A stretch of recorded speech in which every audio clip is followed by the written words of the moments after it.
তাই আজ তোমাদের সাথে শেয়ার করব দর্পচূর্ণ গল্পের কিছু বিহাইন্ড দ্য সিন। দর্পচূর্ণ এই গল্পটি অলরেডি আমার চ্যানেলে আপলোড করা হয়ে গেছে, যারা দেখোনি যাও গিয়ে দেখে এসো ঝটপট।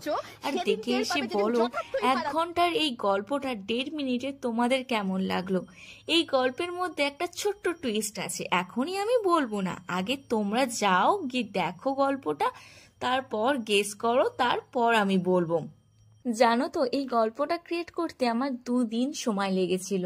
আর এই ক্রিম লাগানোর পার্টটার সময় আমার মনের মধ্যে একটাও ক্লিপ আসছিল না, তাই আমি 3-4 বার করে একই জিনিস করছিলাম। আর বারবার একই জিনিস করার ফলে যে ক্রিমগুলো আমার মুখে লেগে যাচ্ছিল, এক্সট্রা যে ক্রিমগুলো ছিল, বারবার সেগুলোই আমি মুখে মেখে নিচ্ছিলাম। একই জিনিস 4-5 বার করার পর আমার একটা মনের মতো ক্লিপ এসেছিল, যেটা তো তোমরা ভিডিওতে অলরেডি দেখেই ফেলেছো। ক্রিমের পর্ব শেষ হলে আমি নেক্সট স্টেপে চলে যাই। আর এখানে ক্যারেক্টার করতে করতে যেটুকু পাঠ করার কথা ছিল আমার, আমি তার চেয়েও বেশিটা বলে ফেলি। আর তার থেকেও বড় কথা, এই ভিডিওটাই আমার মুখ যেভাবে চলছিল না, সেভাবে যদি লক্ষ্মীর ট্রেনের লেডিসে থাকা মেয়েগুলোর সাথে আমি ওইভাবে মুখ চালাতে পারতাম, তাহলে হয়তো তারা নিজেদের ভুল করা সত্ত্বেও, মানে নিজেদের ভুল থাকা সত্ত্বেও আমাদের মতো নিরীহ মেয়েদের উপর 4টে কথা শোনাতে পারতো না, আমরাও প্রতিবাদ করতে পারতাম। এত ঝগড়ুটে হয় না এই মেয়েগুলো, এত ঝগড়ুটে হয় মেয়েগুলো বলা ভুল, বউগুলো, কাকিমাগুলো, মানে বিচ্ছিরি এরকম ঝগড়া করে। আর ইয়াং মেয়েগুলো অনেক ভালোই থাকে, ঝগড়ুটে হয় বউগুলোই, মানে বয়স্ক মহিলাগুলো বেশি ঝগড়া করে। যাই হোক, ওরা কখনোই বদলাবে না, তাই ওদের কথা বাদ দাও, গল্পে ফেরা যাক ফের। এই দর্পচূর্ণ গল্পের বিমলাও আমি, আর ইন্দুমতিও আমি, গল্পের ক্যামেরাম্যানও আমি, আবার এডিটরও আমি। শুধু গল্পটা আমার না, আর গল্পের ভয়েসটা আমার নয়। অনেকেই বুঝতে পেরেছো এই গল্পের ভয়েসটা কার। হ্যাঁ, এটা গর্বমীরের ঠেক থেকেই নেওয়া ভয়েসটা।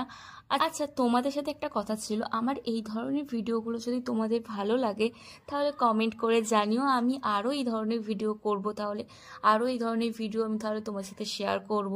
মানে বিমলার মেকআপটা আমি খুব মন দিয়ে করছিলাম। বিমলার মেকআপটা ছিল খুবই সিম্পল, যেমন আর কি আগেকার দিনের বউরা সাজতো, একটু মোটা করে কাজল পরা, হালকা করে লিপস্টিক, আর মাথায় ঘোমটা দেওয়া।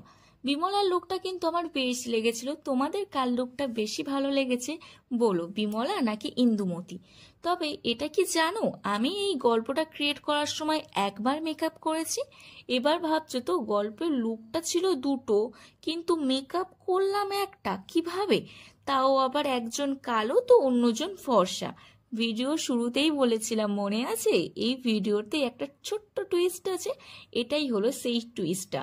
এবার চলো তোমাদেরকে বলি, আমি এই ভিডিওটাই 2টো রোল করেছি, কিন্তু আবার একবার মেকআপ করে, সেটা কিভাবে? তাও একজন কালো তো অন্যজন ফর্সা। এটা জানতে হলে তো তোমাদের আরও একটা ভিডিও দেখতে হবে। ক্ষতি কি যে রিলসটা আমি বানিয়েছি, আমার চ্যানেলেই আছে, ওই রিলসটা যাও আগে ঝটপট দেখে এসো। তো এবার বুঝলে? হ্যাঁ, ঠিকই ধরেছো, ওই রিলসের জন্য যে লুকটা আমি ক্রিয়েট করেছিলাম সেই মেকআপটাই আমি রেখেছিলাম, শুধু ড্রেস আপটা চেঞ্জ করেছিলাম। আর ওই লুকের মেকআপটাই ছিল ইন্দুমতির লুকটা, বুঝলে এবার? অ্যাকচুয়ালি এটা কোনো রকম আমি প্ল্যানিং করে রাখিনি। ক্ষতিকে যে রিলসটা আমি বানিয়েছিলাম, রিলসটা অনেক তাড়াতাড়ি কমপ্লিট হয়ে গেছিল, তো সে কারণে আমার কাছে অনেকটা সময় ছিল। আর এই দর্পচূর্ণ ভিডিওটা আমি অনেকদিন ধরেই বানাবো ভাবছিলাম, তাই আমি ড্রেস আপটা চেঞ্জ করে ইন্দুমতি চরিত্রের শটটা নিয়ে নিই। তারপর দিন আমি ফার্স্টে ইন্দুমতি চরিত্রের মেকআপের আগের শটগুলো নিয়ে নিই।